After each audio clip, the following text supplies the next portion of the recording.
पश्चिम ओडिशा महिला संगठनर कार्यकारिणी बैठक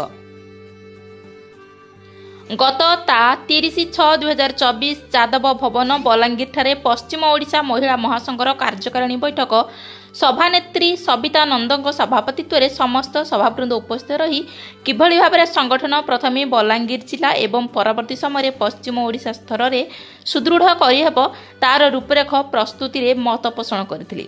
आगामी दिन में महिला अधिकार एवं सम्मान पाई संगठन पक्षरु समस्त प्रकार उद्यम जारी रहिबो एवं एथिपाई संगठन रे लोगो उन्मोचन होइथिला।